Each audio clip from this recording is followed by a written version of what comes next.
Hello everyone, welcome to the Grid Talk Show. I'm Khadija Usman and we have with us Amna Hussain today.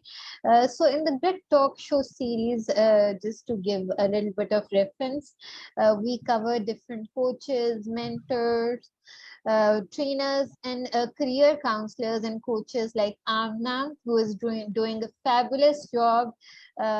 She has her own initiative by the name of Elite Career Spark.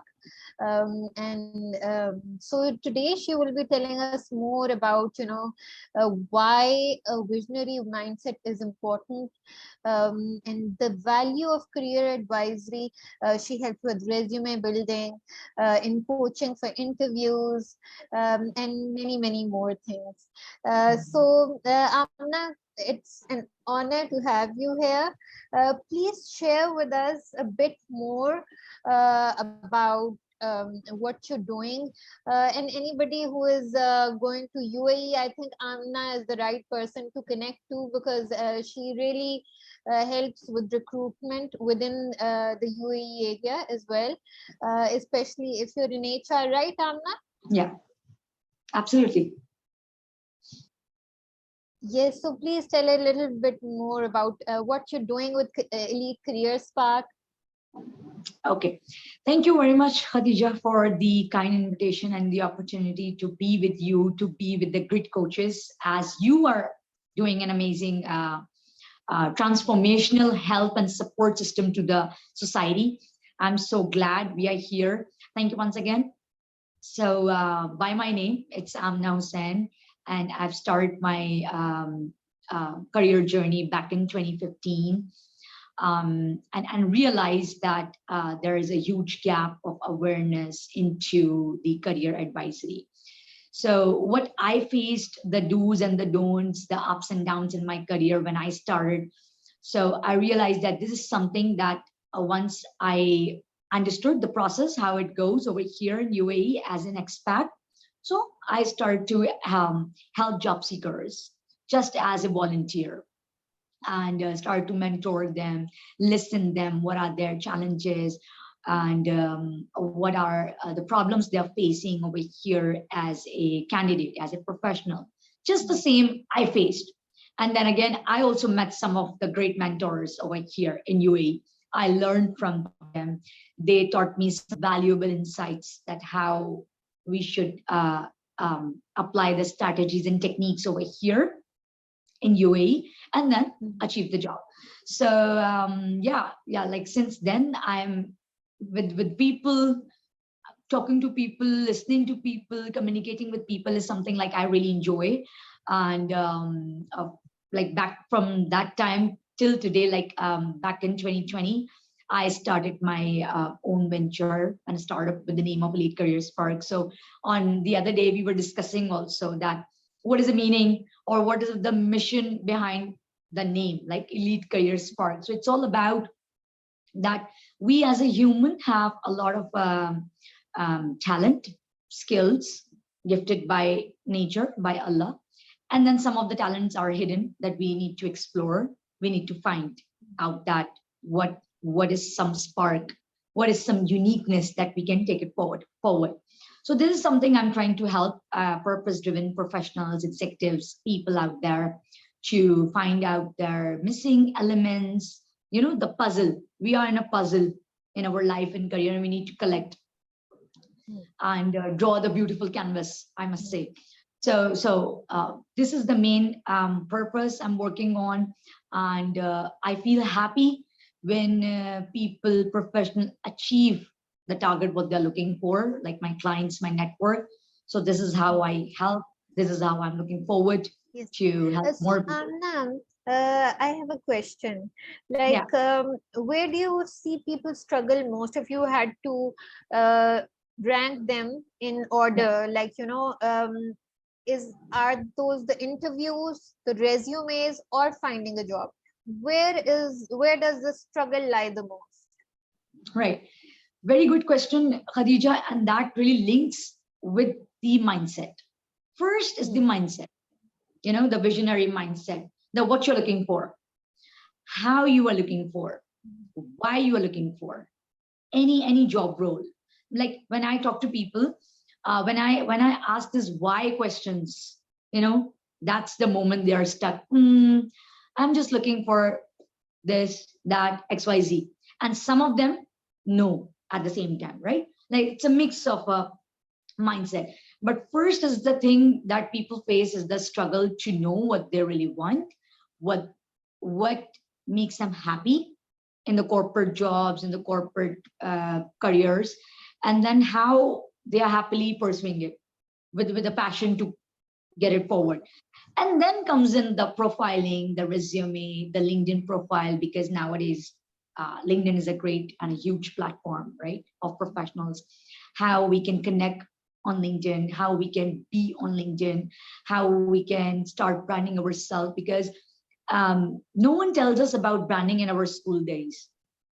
Still we are a brand at that time. As a kid also we are brand in our school. Like if we are a shining student, we are a brand. If we are a sports students, like I was a sports student, I was a brand still at that time, but this concept is taken forward when we step into careers. So it means branding is again with us. So as a career oriented professional also, we need to learn that how we should be focusing on our skills. Like you have a bundle of skills, I got it, everyone got it, right? How we have to present it more so that people can know you by seeing you, by listening you, by reading your name even. So these are the things basically, we talk, we discuss, we explore, and then we take forward step by step.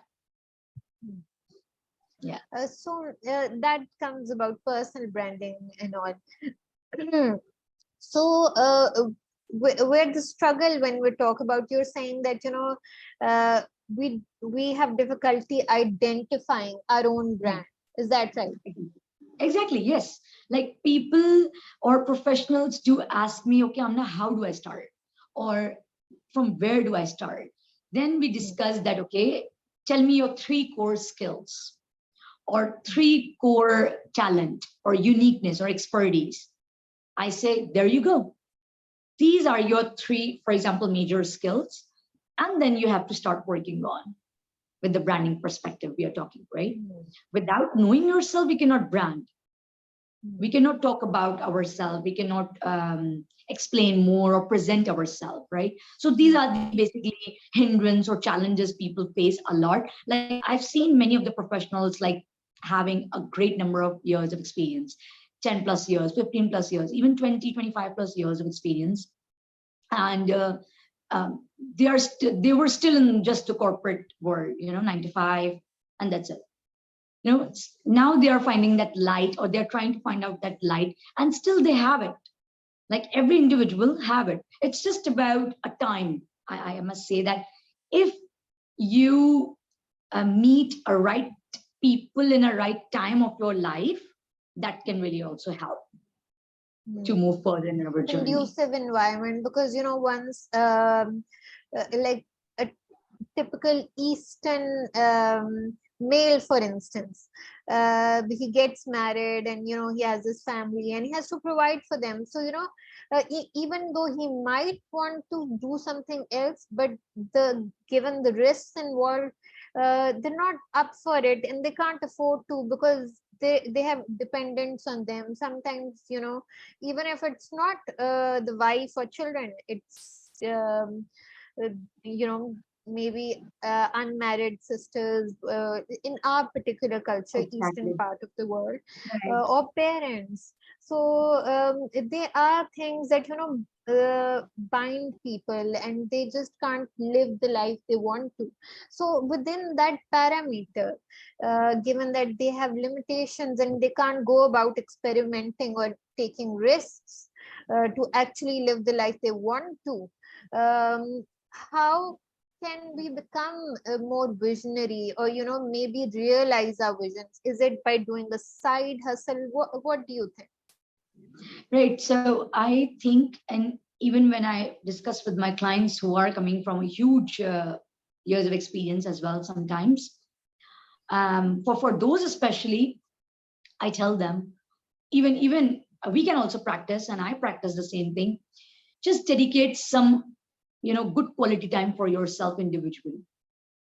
It could be like 15 minutes, it could be maybe 30 minutes in a day.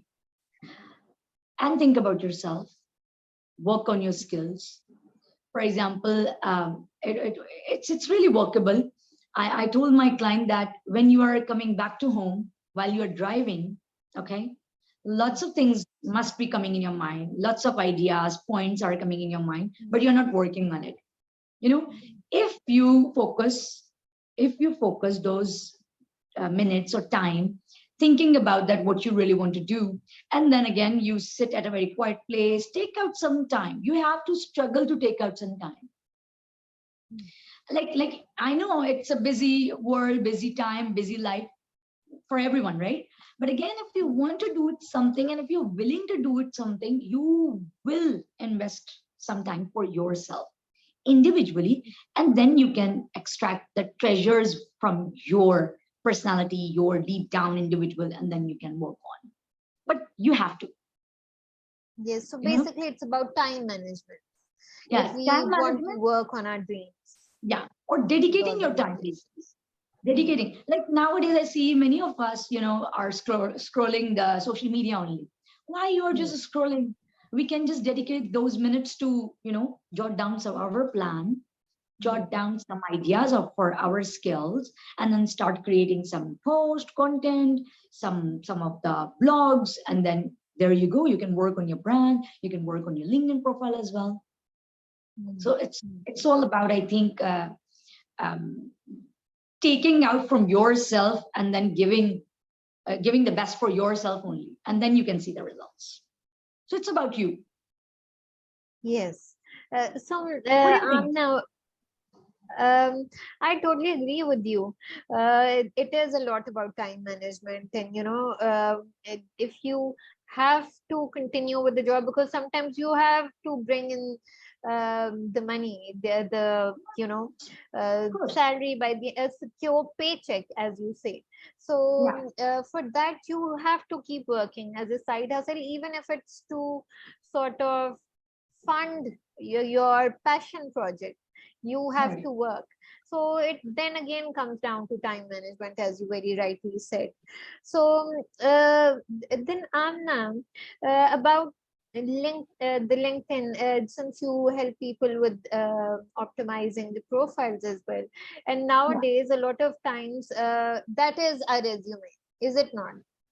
So how much importance do you think are companies, organizations giving on the LinkedIn profile versus the traditional resume? Okay, so like everyone knows how resume is, it's just a page document. And now we have to understand about LinkedIn, right? How LinkedIn is. So LinkedIn is again a platform of all the professionals worldwide.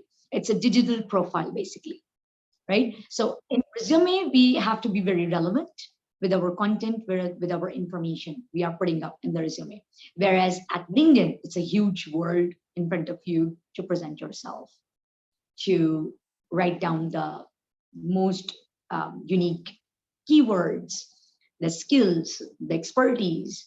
Then you have many sections you can work on. You can utilize each section. You can try each section. You can experiment each section or the tool the LinkedIn is providing you. So LinkedIn is a huge space where you can open up more other than like resume. Like nowadays, coming to your questions, like nowadays, employer are looking to your LinkedIn profile and really, really are getting in touch with you if there is something unique happening, if your activities, if your collaboration, your engagement, your participation is really speaking something about you. Okay, like in a couple days back, like many of the professionals, whenever they are reaching out to me, they're not asking me my resume anymore, right? Why? Because they can look similarly with your profile, similarly with so many profiles. We can know what you're up to. We can learn more about each other. So that helps for the employer too as well, to hire, to recruit. And when the employer really wants more information, they will ask you the resume. Then you can update your resume. You can customize your resume, and then you can send it to them there. But if you ask about LinkedIn, it's your virtual profile. Yes, so Amna, should the LinkedIn profile and your traditional resume be in sync? Because a lot of times they are very different. Like, what somebody has on the resume, the traditional one, it's absolutely different from what is on the LinkedIn profile. So should there be that disparity? No, of course. There should be alignment with your resume and with your LinkedIn profile, because it's you. It's the one person, right? It's the one person on resume and the same person on LinkedIn. There should be alignment, a relationship between the two documents. I mentioned that LinkedIn has a more huge space you can utilize. So whatever you cannot mention or write in the resume, you can try it with the sections of the tools on the LinkedIn. For example, if I have done thesis in my master's program, okay, so I have not mentioned my thesis or master program in resume because it's not relevant right now, for example, for the job, any job role. But I can mention that thesis, my workshop, my project in LinkedIn. So like that, you can manage your information, your content, and there you go. But having a completely different profile is something really, it will give a strange thought to the reader out there. So it's better to be aligned. Be aligned. And for the featured items, how many should we ideally have? Oh wow, that's the one of my favorite sections of LinkedIn, that we can showcase our something, a post, image, or link. Well, there is no limit, okay, but I suggest, or what I see is something again unique about you. If you think that your particular post went viral, you can feature that.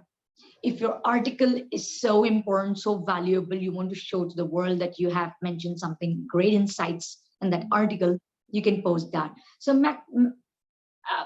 there's no limit, but again, maximum 10 we can have it. Or you can check the relevancy by the time, that okay, this is something current, I can move it up. Yes, or this is like something we should keep on changing it as well. Exactly. Like be creative, be playful with your featured section, and even you feel good when you see, okay, yeah, this is something really interested, I should be making it forward or the first, and it really looks at attractive or catchy to your profile. Yeah, so it's totally up to you, but again, so that brings me to another yes, it brings me to another very important question, Amna, and that is about content creation. A lot of us, feel the pressure at times because there are people who are posting in daily and lots of contents, and we tend to feel overwhelmed. Yeah, because not everybody is able to generate ideas at that speed, or not everybody is able to take that kind of time out to write a very long post. So what can we do to make our presence known and not be overwhelmed at the same time? Exactly.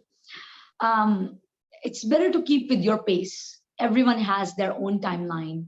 Everyone has their own capacity. First of all, just clear your mind with the insecurities and the judgments of what people are thinking if you're not showing up more, or maybe what people will think that if you will show up more. You know what I mean? So first, just clear this thing we should clear this thing from our mind, that no judgments, no insecurities, just take it with your pace. You can schedule your post, okay? You can create some like a document with yourself or Excel file maybe, and then you can make a date that, in a week, which date you will be posting up or sharing the content. And then prior to that date, you can collect some ideas and note down in that Excel sheet.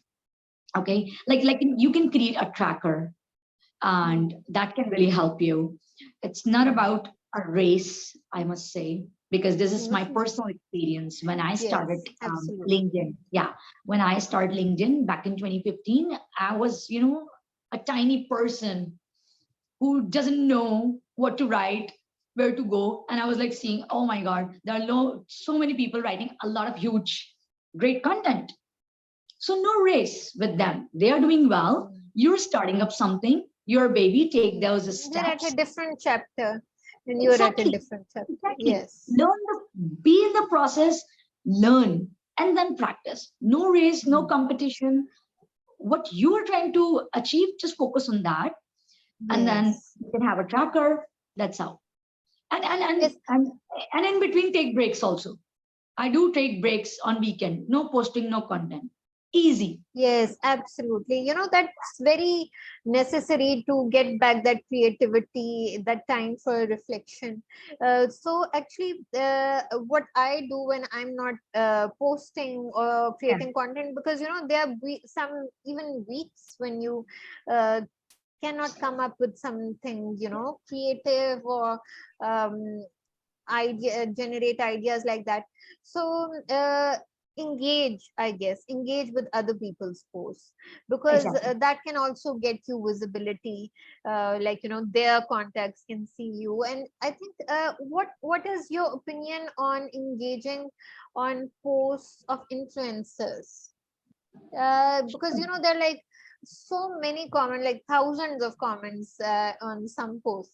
So is it worth it to go and, because they are not obviously going to be reading a lot of times, they won't be reading your comment, because a lot of influencers sometimes aren't even actually using their Exactly.